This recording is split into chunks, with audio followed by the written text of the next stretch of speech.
মাত্র ২০ মিনিট বাড়িতে কেউ ছিল না, আর তারই মধ্যে গৃহস্থের সর্বত্র চুরি হয়ে যায়।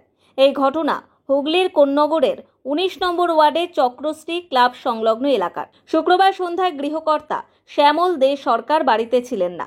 গৃহকর্ত্রী সুমিতা দে সরকার ছেলেকে পড়াতে দিয়ে আসতে গিয়েছিলেন।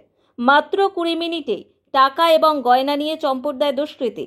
এই প্রসঙ্গে শ্যামল দে সরকার বলেন, সন্ধ্যাবেলায় ৭টা অব্দি ৭টা ১০ অব্দি আমার বাড়িতে লোক ছিল। ৭টা ২০-তে আমার ওয়াইফ তালা দিয়ে বেরিয়েছে, আর আমি এই সামনে আমার এই গোডাউনে আমি বসে কাজ করছি। তারপরে আমি ৭টা ৪০-এ এখানে এসছি, এসে তালা খুলেছি। এবার দেখি দরজা খুলছে না। আমি ভাবলাম যে দরজা খুলছে না, তাহলে ভেতরে কি হলো, প্রচন্ড ঠেলছি, খুলছে না। তারপরে আমি আমার পাশের বাড়ি রতনদাকে ডাকি, রতনদা শাবল নিয়ে এসে চার মারছে, তাতেও খুলছে না। তারপরে বলছে যে আমি কি ভেঙে দেবো? আলাম ভেঙে দাও। ওখান থেকে ঢুকে জোরে বাড়ি বেড়েছে, দরজা ধুম করে খুলেছে। যেই খুলেছে আমি ভেতরে গিয়ে দেখি আমার এই অবস্থা। ২০ মিনিট সময় লেগেছে, ২০ মিনিট। আমার ওয়াইফ বাড়ি বেরিয়েছে, আমি ঢুকেছি, তার ডিফারেন্স হচ্ছে ২০ থেকে ২৪ মিনিট। পুরো এখান থেকে সব বস্তু নিয়ে চলে গেছে। আজ দীর্ঘদিন ধরে আমাদের এখানে ৬ মাস আগে এই গলিতেই চুরি হয়েছিল। এই পুকুরবাড়ে জুয়া মদের আড্ডা, হ্যাঁ, ওটাও আধা ঘন্টার মধ্যে। দীর্ঘ বলা যায় পুলিশ এসেছিল, আমি পাঠিয়ে দিয়েছি। আমি বলেছি সব কমিশন যায় আপনাদের কাছে। পুলিশ উত্তর দিচ্ছে নবমীর দিন যে বাড়িতে সন্ধ্যাবেলায় থাকতে পারেন না, সবাইকে নিয়ে কেন বেরিয়ে যান। এটা হচ্ছে পুলিশের উত্তর। কে বলছে এটা? Police police police. এখানে প্রমাণ আছে, এই যে ওনার বাড়িতে। কোথাকার পুলিশ? কোন্নগর ফাঁড়ি বলছে যে নবমীর দিন বলছে বাড়ির থেকে কেন বেরোন আপনারা, প্রতিদিন বাড়িতে লোক রাখবেন প্রতিদিন। আজকে কি কি খোয়া গেছে আপনার? আমার সব সোনার বাবা, হার, পলা বাঁধানো যা ছিল, ড্রয়ারটা সমেত নিয়ে পালিয়ে গেছে। কত ভরি তবু আন্দাজ আছে? তো মোটামুটি ৫-৬ ভরি তো হবেই। নিয়ে চলে গেছে। নগদ কিছু টাকা পয়সা? না, টাকা পয়সা কিছু, টাকা ছিল ১০০০ টাকা ছিল, বেশি টাকা ছিল না। রূপোর কিছু? না না না, ওসব কিছু ছিল না। যেটা ছিল না সেটা সত্যি কথা বলছি, মিথ্যা কথা বলার আমার কি লাভ আছে? মানে গয়না শুধুমাত্র? সোনার গয়না সব নিয়ে ড্রয়ারটা সমেত চলে গেছে, আমার ডকুমেন্টসও চলে গেছে, দলিল ফলিল সব চলে গেছে। এখন কি গেছে আমি রাত্রিবেলা না বসলে আমি বুঝবো কি করে? পুলিশ কি এসেছিল? পুলিশ এসেছিল, পুলিশ এসে এরকম করছে এরকম চলে যান এখান থেকে, দরকার নেই আপনাদের। এই গলিতে এই যে দুটো বাড়ির পরে ওনার বাড়িতে পুজোর সময় নবমীর দিন এই কাণ্ড হয়েছে, আর ৬ মাস হয়নি। চোরকে ধরতে পেরেছে?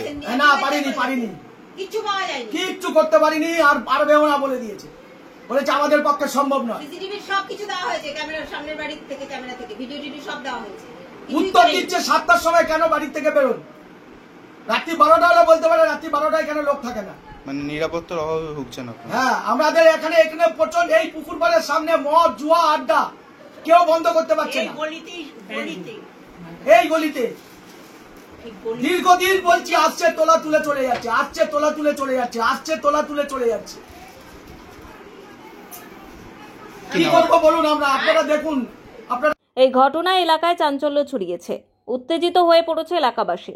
তাদের অভিযোগ, চোর পরিচিত এবং পাড়ার মধ্যে বিভিন্ন অসামাজিক কাজের ঠেক গড়ে উঠেছে। চুরির বর্ণনা দিতে গিয়ে সুমিতা দেবী বলেন, আমি তো বেরিয়েছিলাম, আমার হাজবেন্ড এসে দেখছে দরজা ছিটকানি মারা, আমাকে ফোন করে বলছে দরজা ভেতর দিয়ে লক হলো কি করে। এবার আমি বুঝতে পারছি না, আমি ওখান থেকে আসবো, তারপর তো আমার হাজবেন্ড ফোন করে বলছে এই অবস্থা। আমি ৭টা ২০-তে বেরিয়েছি, ৭টা ৪০-এর মধ্যে এই অবস্থা হয়ে গেল। তাহলে তো পাড়া চুরি করেছে। পাড়াতে এইখানে ঠেক আছে, এইখানে জুয়ার ঠেক, এখানে মদের ঠেক, এখানে সব মদের আড্ডা বাসা। অনেকদিন আমরা সবাই বলেছি, কেউ কিছু করেনি, পুলিশ তো করেইনি।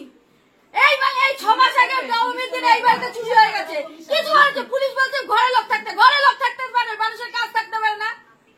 ঘুষ খাওয়া সব পুলিশ কিচ্ছু করবে না। সব বাড়িতে তাহলে কি লোক রেখে আমরা বাইরে বেরোবো? আমাদের কাজকর্ম থাকতে পারে না। ২০ মিনিটের মধ্যে আমার সর্বস্ব শেষ করে নিয়ে চলে গেল। আজকে কি কি খোয়া গেছে আপনার? আমার যা ছিল সর্বস্ব, আমার গয়না, আমার হার, বালা, পলা বাঁধানো, শাখা বাঁধানো, ৪-৫টা কানের দুল, আমার মেয়ের চেন, আমার মেয়ের হাতের বালা সব ছিল। কত ভরি হবে তবু? ৫-৬ ভরি বেশি হবে সর্বস্ব।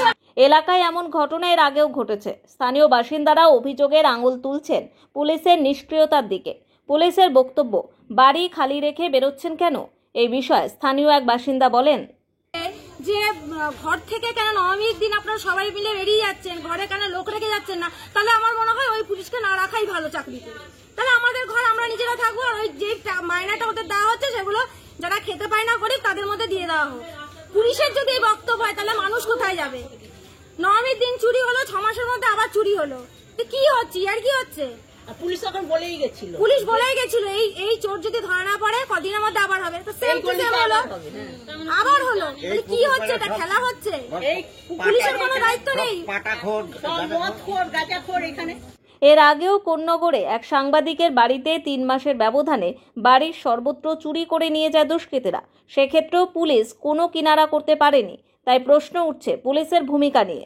হুগলি থেকে বন্দনা ভট্টাচার্যের রিপোর্ট, নিউজ দিগন্ত বার্তা।